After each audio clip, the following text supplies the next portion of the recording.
Now, busy old day in the Sunday papers, and there on cue are the imps on the front of the Sunday Times there. Their main story is about an Islamist plot, they say, to take over a state school in Burnley. But a very interesting story here by some guy called Tim Shipman about raiding the foreign aid budget to help Brexit by paying Eastern European companies for their goodwill.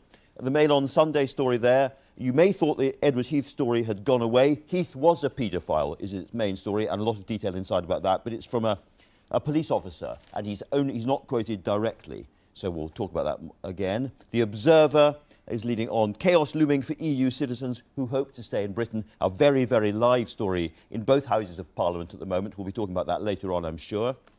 The Sunday Telegraph there has a story about a Putin or a Kremlin conspiracy to assassinate the leader of Montenegro. Now, this has been around before, but as you read into it, it's still pretty gory stuff.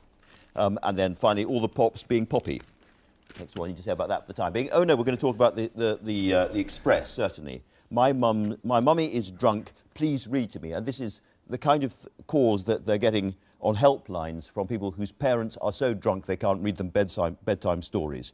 Very, very sad story. But we're going to start off, I think, with the Edward Heath story. Tim Shipman, you're an expert on all things parliamentary and political, he said firmly. Is there anything in this story, do you think? Well, there would appear to be. I mean, we thought this story had gone away. One of the people who was accusing Edward Heath of wrongdoing has since been exposed as a fantasist, and as a result of that, everybody thought that all the allegations had gone away.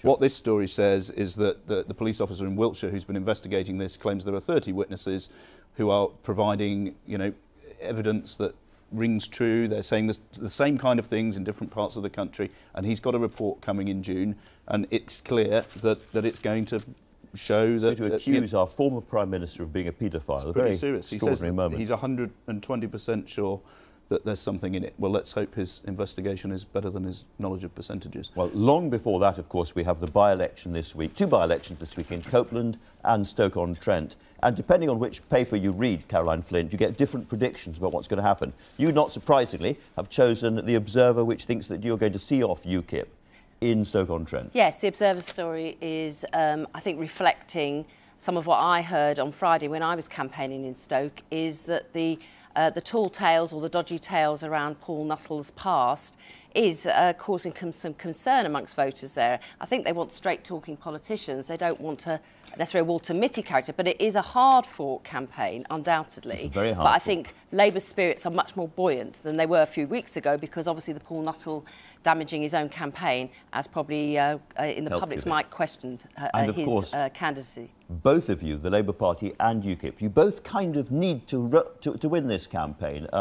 Nigel Farage, your former party leader, Douglas Carswell, has said it is fundamental to UKIP to win Stoke-on-Trent. It's a big one for you. It's important. I mean, it could turn out to be a bit like the Spen Valley by-election in 1919, when an established old party was finally seen off and defeated by the new insurgents. The only difference being that Labour is no longer the insurgent party, it's the old established party. If we win this, like that by-election almost 100 years ago, it could mark the turning point at which Labour is displaced. And if it did, that would be wonderful. And you've been down there, and clearly Paul Nuttall has some trouble down there. What's your feeling about the atmosphere on the streets? Well, I think the Sun article by Ben Griffiths gets it about right. We're still the underdog, and we're up against a party that's been running Stoke since 1950, but they had a 20,000 majority in that constituency in the late 1990s.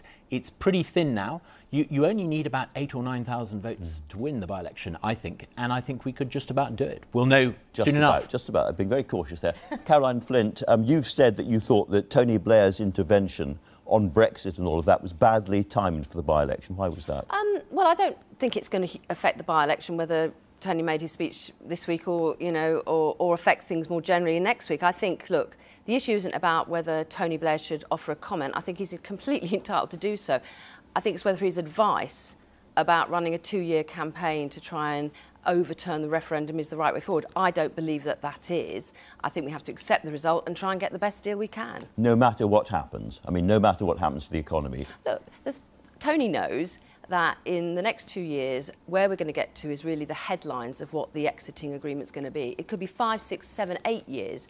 Beyond that, a transition period, as the Prime Minister said, when we really know the details of what's going to happen. In the meantime, there's lots to argue for, there's lots to campaign for, and one of the things is obviously the government could do is sort out this EU national issue. Well, certainly the cartoonist Tim Shipman in the Sunday Telegraph agrees with Caroline Flint. This was not great timing. No, I mean, it's an amusing image of voters in despair at the fact that Mr Blair is back. You wonder whether Mr Blair wants to win these by-elections. For his wing of the party, it might be better to lose both of them. You think Blair's intervention also, if I may say, plays straight into the UKIP message in Stoke, where we're saying that if you vote Labour, you're voting for a party that wants to subvert the referendum. And in a city that voted overwhelmingly to leave, I think Comrade Blair is helping. Part of the problem is that, you know, things were said on both sides in the referendum campaign that were overblown. But I have to say some of the worst things that were said about £350 million and all of this hasn't helped us. We need to get to pace to bring Leave and Remain voters together to get the best deal. And that's what's most important. Tim, your newspaper, the Sunday Times, sent reporters down to both by-elections. Cautious there, but you also think that Stoke is certainly very much on a knife edge. I think so. There's a very fetching picture here of Douglas as well, with one of my colleagues, Camilla Long. I can't think.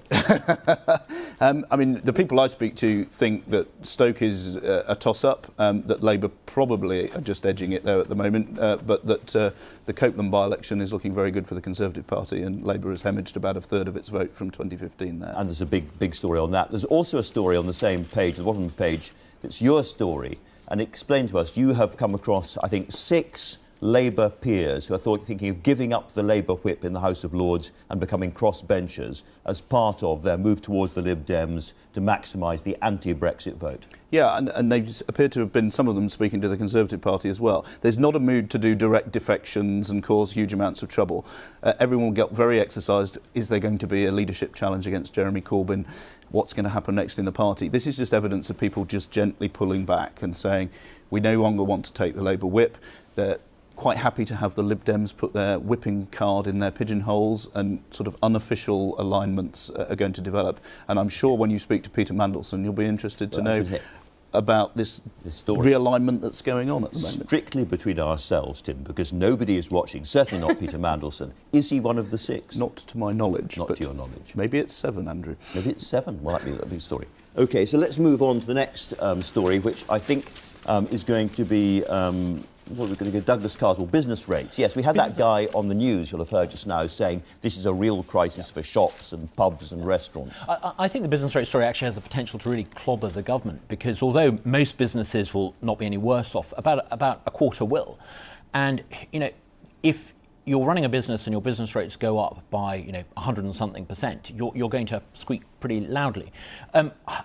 Perhaps what we're seeing here in a way is that this government, this Conservative government, grappling with the legacy of John Major's government. He not only signed up to the Maastricht Treaty, and look at the consequences of that, led to Brexit, but his decision to nationalise the business rates, finally that decision is catching up with the government.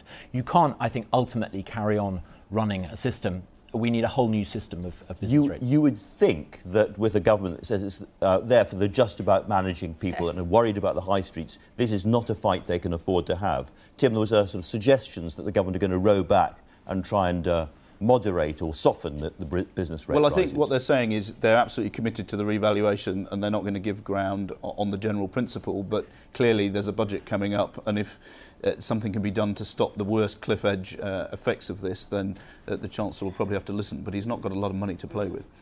Now, sometimes people say that MPs don't do enough campaigning and don't have issues. You have chosen a particular issue which is now on the front of the Sunday Express, Caroline Flynn. Just tell us about it. Yes, as you said earlier, the Sunday Express front page story is about the story of a little girl ringing up a helpline saying, "My mummy is drunk, please read to me." And the people at the end of the helpline, this is the National Association of Children of Alcoholics, actually read her a bedtime story while her parents were drunk in another room.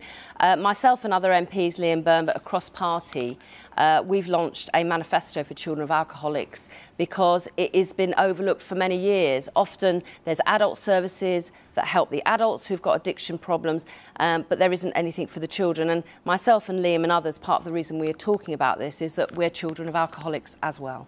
So, and presumably there's no way of knowing how many kids are there. Well, there's something like, we reckon, about 1 in 5 children. That's about 2.5 million children affected by this.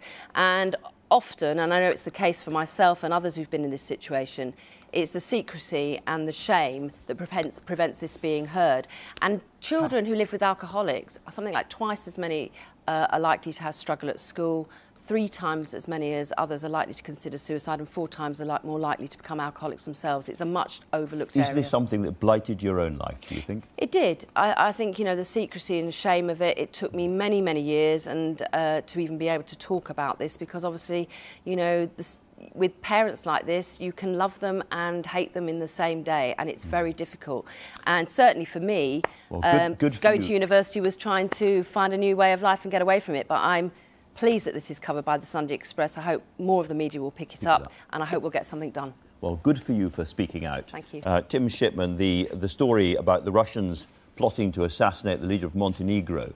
Montenegro, a tiny little country with a lot of Russian exiles, a lot of Russian oligarchs who've got money in Montenegro. Sunny, small Balkan country. What more do we know about this story? Well, it's just an extraordinary thing that, you know, on our doorstep, this kind of thing is going on. And I think if you juxtapose that story with this picture of the North Korean chap who's basically been assassinated at an airport, we talk a lot in this country about, you know, the tensions of Brexit.